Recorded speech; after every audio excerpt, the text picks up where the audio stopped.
Wow. Max Verstappen, how are you, sir? Yeah, very well. Ebro, Yourself? nice to meet you. Nice to meet you. Big collaborations taking place in many ways. What are you looking forward to the most in 2026 on the track and then off the track? On track, yeah, just getting on top of all the systems and the driving style of what the car needs. And then besides that, I guess, just what I'm doing outside of Formula One. Of course, spending time with my family, seeing the little one grow up as well. And then also, just spend more time with the other projects that I'm doing. Would love to hear from you and maybe speak to the fans about what they should expect to see in F1 and what they should be looking for when they watch. This year is going to be, pretty insane, I guess, with all the new rules as well. So probably a big upset as well between teams from what you've seen the last few years. And a lot of, still unknown also for us. We don't know what to expect really. And I think that also makes it very exciting for everyone watching, not knowing, what's going to happen. What are these new regulations? Maybe you can give us some insight, and what's the impact of someone like Ford, a company like Ford, jumping in and providing the powertrain? Well, I mean, the car is completely new. The engine is completely different to what it used to be. It's a bit more like 50-50, 50% engine, 50% battery. Yeah. And that makes it very complicated because the two have to work together. At the same time, of course, you also focus on the car performance. The aerodynamic rules are very different to what they used to be. So for the engineers, it's a big challenge to make everything work. And of course, with Ford coming back, I think it's a very exciting partnership. They have a lot of history in the sport in Formula One as well. So everyone is just super excited to get started now. How significant of a change in the car is this, just in your experience as a driver, right? Like, have you made similar significant jumps like this in driving and adjustments? It's a big change. Yeah. I mean, honestly, it's like the biggest change in over 10 years. Wow. Yeah, it's exciting at the same time as a driver as well. When you've done driving like a car for quite a few years in a row, of course it evolves, but the basics are the same.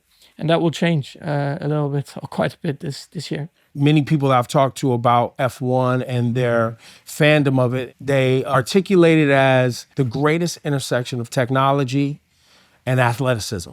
I'd love to hear you speak on that. Yeah, I mean, it's sometimes a bit difficult to understand, of course, as a driver, like in Formula One, what we have to go through. The thing is that compared to maybe some other sports, that we can't actually practice our own sport. So in terms of training, like physical training, you have to go cycling, running, all different kind of exercise. It's a bit like, I don't like that. I wish I could practice my own sport more.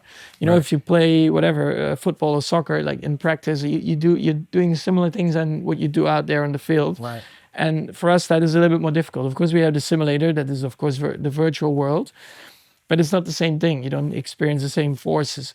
And that's why, you have to try and find excitement in other kind of sports, to get yourself ready and fit. Is there a specific mindset, a way that you get your brain?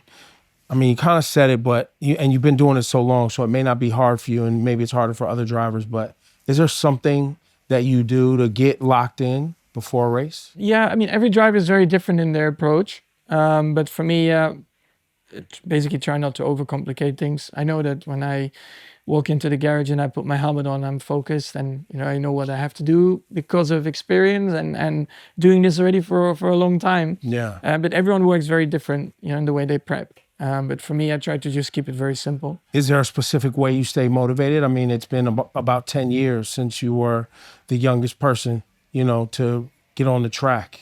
How are you keeping motivated these days? Well, winning helps. Working with incredibly smart people as well. Right. in the team, that helps. Just having a great environment in the team, those kind of things help. That's what I like. And for me, it's always super important when I wake up and I can say to myself, I'm still enjoying this a lot, and I can give it 100%, to go out there and just try to get the most out of it. Yeah, that is very important, to keep doing it. Actually, if you're in a competitive environment and you're fighting up at the front, that motivates actually more than being in the back.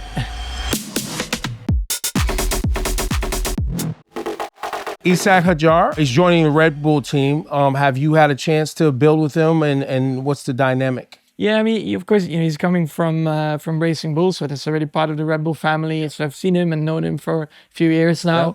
And we've done already a bit of content also together. And now, of course, that he's my teammate. Yeah, it's good. I mean, I remember, of course, coming into that same role when I was younger in the team and being with Daniel, being the older guy. So, yeah, it's nice. I enjoy it. And at the end of the day, the target is, of course, for both of us to try and bring, more knowledge to the team together to try and optimize the car performance. When you get in the car for 2026, are you looking forward to a specific track? Favorite place for me to go to is Spa in Belgium, the track, like the layout, fast corners, elevation, going up and down. It's always been my favorite. And yeah, every time I'm there, of course, I'm born in Belgium. My mom's Belgian. I was gonna say, it's home turf, too. I grew up not too far from the area as well. So all these, like, you can invite more family. You're closer to your friends. So yeah, it's just for me a great place to go to. And every time I go out there, it just brings a smile on my face. Do you have a favorite track in the United States of America? What I've driven so far, probably Austin. Yeah. Austin. Yeah. Is there something about it? Again, the layout of the track, a lot of high-speed corners. It's good for racing as well, and I like the city as well. Have you noticed any increase in fandom since the popularity of F1 the movie here in the States? Have you noticed some more intrigue with the sport? Yeah, I mean, before, I remember like 2018, 2019, I did like a bit of a road trip around LA and then all the way to, let's say, San Francisco and in the middle. You could walk around and you barely would be recognized. I would say now in the US, that is, you definitely get recognized more. And that's a good thing. I mean, people are more involved in the sport, and definitely, you can see the fans are definitely increasing. Also, when you go to the race weekends in town, like, it's really busy. There it is. Thank you very much for your time today, man. Very You're welcome. cool. Thank you, and congratulations on everything.